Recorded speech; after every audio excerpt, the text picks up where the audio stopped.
ये नहीं कहते कि चलो उस कोटि का, पर ऐसा भी नहीं है कि आप केवल रसेंद्री के लिए अच्छे अच्छे पदार्थ खाने को, जनेंद्री के भोगों का चिंतन, फिर तो मतलब बिल्कुल बिगड़ जाएगा।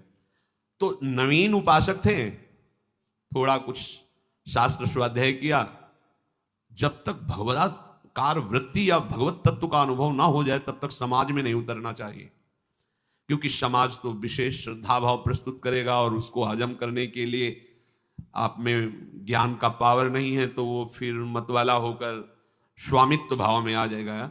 भाई बहुत सावधान, परमार्थ का पथ, अध्यात्म का पथ विवेक पूर्ण होकर के चलोगे तो कुछ ही दिनों में अनुभव हो जाएगा। ये तो बिल्कुल भावनाएं त्याग दो कि 20 वर्ष करेंगे तब अनुभव होगा, 50 वर्ष करेंगे तब अनुभव, ऐसी बात नहीं। सच्ची बात कहते हैं, गुरु कृपा हो जाए तो एक श्वास लेके छोड़ने में जितना समय लगता है इतने में ब्रह्मबोध हो जाए। गुरु कृपा हो जाए, सच्ची कहते हैं ये। अब वो शब्द नहीं, जब करते करते हार जाता है उपासक, तब उसको सही मार्ग मिलता है जिससे भगवत साक्षात्कार होता है। नहीं तो जन्म जन्म लग जाते हैं, मार्ग नहीं मिलता अंदर का, वो देहाभिमान से सारी क्रियाएं। तो एक उपासक ऐसे ही शास्त्रों का स्वाध्याय किया और शुरू हो गया प्रवचन आदि। और आजकल अन्य युगों से ज्यादा श्रद्धा है, अन्य युगों से, सतयुग त्रेता द्वापर जो ये सब महान युग हैं उनसे ज्यादा कलयुग में श्रद्धा है। सच्ची मान लीजिए, कलयुग में उनसे ज्यादा श्रद्धा है। कलयुग का ऐसा महत्व है कि जो 10,000 वर्ष तपस्या से फल मिलता है 24 घंटे नाम कीर्तन से मिल जाएगा। बड़ी महिमा है कलयुग की। बस ये है कि अगर भगवत विमुख है तो दुर्गति पक्की है, और अगर भगवत सन्मुख हो तो बड़ी महिमा कलयुग की है। बड़े बड़े महापुरुष कलयुग को प्रणाम करके इसकी जय जयकार करते हैं कि जो बड़ा दुर्लभ पद है, वो नाम कीर्तन, नाम जब भगवत कथा सुनते सुनते भगवत प्राप्ति हो जाती। बड़ा सरल है कलयुग में भक्ति प्राप्ति होना। पर भगवत प्रेमी महात्माओं के वचनों के अनुसार चले। अब उन्होंने साधु संग तो विशेष किया नहीं था, शास्त्र स्वाध्याय किया, और ये कथा नहीं कह रहे, ये घटना कह रहे हैं। अब उनके पास लोगों का आना शुरू। अब उस नए उपासक थे, शास्त्रों का स्वाध्याय प्रवचन संत के समीप से जो निकलता है उसको कोई गिरा नहीं सकता है। हम आपको खास बात कहते हैं, जो संतों की गाली सही है, संतों की डांट फटकार सही ना, उसे माया के क्षेत्र में कभी गाली नहीं मिल सकती, माया कभी उसे डांट फटकार नहीं लगा सकती। बहुत ये सुलझा हुआ विषय है। अगर आप संतों के हाथ के नीचे से पास नहीं हुए तो आप शास्त्र पढ़ करके संत नहीं बन सकते, पक्की बात तुम्हें बता देते हैं। एक जनरेटर के इंजीनियरिंग पढ़े, बहुत बढ़िया सब पढ़ लिख के, और एक जनरेटर की बहुत बड़ी दुकान थी जिसमें सैकड़ों जनरेटर थे। गए, बोले साहब हम कागज दिखाया, पास है, ठीक है आप हमें नौकरी में रख लीजिए। एक इंजन खोल करके डाल दिया और कहा इसको आप फिट करके चला दीजिए, हम आपको रख लेंगे। पूरा पढ़ा था उसी के, बिल्कुल फिट कर दिया जनरेटर, और चलाया तो चला ही नहीं। और दिन भर लगे, वो कुछ नहीं बोला, खड़ा देखता रहा, दुकान का कार्य था, बस देख लेता। शाम तक वो कई बार वैसे खोले और बांधे। बोले सर पूरा प्रयास कर लिया पर चल क्यों नहीं रहा है? तो बोले आप सच्ची बताना, किसी मैकेनिक के नीचे कुछ दिन काम किया है? बोले नहीं हम तो पढ़े। बोले हाँ कढ़े नहीं हो इसीलिए। बोले कुछ नहीं, उसकी गैस काटो, उसकी जो गैस काटो फिर चल पड़ा। ये गैस काटना उसमें पढ़ने में नहीं आएगा, ये किसी मैकेनिक के नीचे। ऐसे ही माया के प्रवाह को कैसे काटना है ये गुरु कृपा बताती है। अब वो सांसारिक लोगों का आगमन शुरू हुआ, कोई केला सेव संतरा, ये लोग बड़े भावुक हैं, अपने बच्चे को फल देने में संकोच करेंगे, पर साधु महात्माओं को, इनकी श्रद्धा को तो देखो। जिस शरीर को सब प्राण से प्यारा समझते हैं, जहां संतों को देखते हैं लिटा देते हैं, सामने क्या पड़ा है देखा नहीं, लेट गए। इनकी श्रद्धा को देखो, भगवान इनकी श्रद्धा का फल देते हैं, भगवान इनका मंगल करते हैं। पर अपने को कहीं ये ना मान लेना चाहिए कि हम इतने महान हो गए कि साष्टांग प्रणाम कर रहे हैं, बिल्कुल भूल मत कर देना। अब उनको लगा कि कुछ तो प्रभाव हमें है ही, जब तक देहाभिमान गलित नहीं होता तब तक ये बात आ जाती, कुछ ठीक, कुछ तो है ना, कुछ रही है, कुछ रही है। ये रंग बिरंगा पर्दा है माया का, भुलावे में नहीं फंसना चाहिए। अब जो ज्यादा नजदीक होने लगता है, उनसे परिचय होने लगता है कि अमुक जी हैं, अमुक जी हैं, और हर शनिवार रविवार को ढेर सारे अंगूर फल ये मेवा लेकर आते। वैसे एक दिन आए रविवार को, बोले महाराज आज तो रुक नहीं पाएंगे। वो क्यों? बोले वो आज हमारी कुछ मित्रों की पार्टी है क्लब में। वो क्लब क्या होता है? अरे भाई वो चले गए। अगले रविवार को, शनिवार को जब आए तो उन्होंने कहा कि नहीं होता क्या है क्लब? अब बोले महाराज हम उसकी व्याख्या थोड़ी करके आपको बताएंगे, अगर आपका मन हो तो गाड़ी में बैठो, घुमा लाए आपको, क्या है।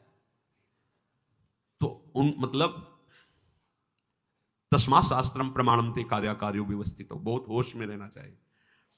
ये हम कथा नहीं सुना रहे, ये घटना है, बहुत विचारणीय विषय है।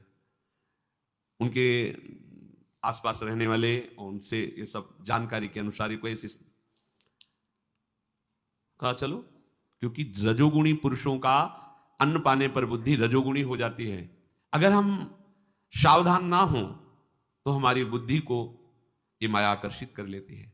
अब वो गाड़ी में बैठ गए, आगे गाड़ी में माला डाल करके बैठ गए। पहले तो सर मानने लगे, अरे यहाँ तो ठीक नहीं, आप आए हो, हम है ना। अब लोग वहां सब उनको देखें, उनसे आप बड़े धनी थे, बैठे। अब तो अपनी खान पान की सामग्री मंगाए, बोले महाराज जी के लिए देसी घी में पकोड़े तल के लाओ। सब लाए, पाओ महाराज आप, हम लोग इधर मेज में पा रहे, आप सात्विक शुद्ध पकोड़े, सात्विक शुद्ध पकोड़े क्लब में। अब धीरे धीरे धीरे धीरे भजन साधन छूट गया, और जब उन लोगों ने देखा कि ये, तो उन लोगों ने जाना छोड़ दिया। तो ऐसे न वैसे रहे मजरे ढो पाछलियो जु, बहुत होश में। एक बार बुद्धि परमार्थ से भ्रष्ट हुई तो दोबारा चढ़ाना केवल विशुद्ध हरि कृपा से हो सकता, अन्यथा नहीं। संगम न कुरिया दशताम शिष्णो दर त्रिपाम क्वचित, जो केवल जनेन्द्री रसेंद्री की तृप्ति में लगे हुए हैं, ऐसे लोगों से अपनी भक्ति की चिंगारी को बचाओ, नहीं तो बुझने में देर नहीं लगेगी। ततो दुष्संग मुत्सृज्य सत्सु सज्जेत बुद्धिमान, संत एतस्य छिन्दन्ति मनोव्यासंग मुक्ति भी। इसलिए उपासक को चाहिए कि जो हमारे पास बैठे, उसके संग से हमारा भजन रुक रहा, हमारे अंदर गंदी वृत्ति आ रही, हमारे अंदर संसारिकता आ रही, उसका संग तत्काल त्याग दे। दुष्ट संग त्याग के लिए बताया गया है कि जैसे आप आराम से बैठे हो और अचानक ऊपर गोद में सांप गिर जाए तो आप क्या करेंगे? पहला काम करेंगे झटक देना, फिर विचार करेंगे। उसमें विचार करने की, जो भगवद विमुख वार्ता करता है, कोई भेष हो, इसमें मत सोचना कि वैष्णव अपराध लगेगा। कोई भी भेष हो, अगर आपके पास आ रहा है और उसके संग बैठने से आपके अंदर दुर्गुण बढ़ रहे हैं, दुर्वासना का खेल शुरू हो रहा है, गंदी बातें बोली जा रही, गंदा चिंतन प्रारंभ हो गया, अपनी पवित्रता, गुरु निष्ठा, इष्ट निष्ठा, धाम निष्ठा, भजन निष्ठा छूट रही है, विचार की जरूरत नहीं, तत्काल उसका त्याग कर दो। प्रार्थना कर दो कि दोबारा कुटिया में चरण पधराने की कोशिश मत करना, सीधे। ये वैष्णव अपराध नहीं है, ये महामंगलमय होगा। इसमें नहीं डरना चाहिए कि वो वैष्णव थे इसलिए, नहीं, प्रणाम नमस्कार, अब कृपा करके दोबारा चरण मत पधराना, बस आदेश है शास्त्र का। ततो दुष्संग मुत्सृज्य सत्सु सज्जेत बुद्धिमान। बुद्धिमान उपासक को चाहिए कि जिनके संग कुमति मति उपजय करत भजन में भंग, तजोरे मन हरि विमुखन कोशंग। पता नहीं कैसी बुद्धि होती है कि वर्षों सत्संग सुनते हैं, उसका प्रभाव नहीं पड़ता, और कुसंग का 1 मिनट में प्रभाव पड़ जाता है। बड़ी सत्संग की जैसे महिमा, ऐसे कुसंग की भी महिमा है। एक ही दृश्य अजामिल ने देखा था, पूरा जीवन बर्बाद कर दिया। एक ही दृश्य शौभरी जी ने देखा था, 50 ब्याह करने पड़े। बड़ा विचित्र माया का आकर्षण है। सत्पुरुषों के उपदेश को अक्षरशः सत्य मान कर चलो तो तुम्हारे मन की आसक्ति संसार से हटकर प्रभु में लग जाएगी। संत एतस्य छिन्दन्ति मनोव्यासंग मुक्ति भी, जो मन विषयों में आसक्त है उससे छूटकर प्रभु में आसक्त हो जाएगा। पर ततो दुष्संग मुत्सृज्य सत्सु सज्जित बुद्धिमान। बुद्धिमान उपासक को चाहिए कि ऐसे दुष्ट संग का तत्काल त्याग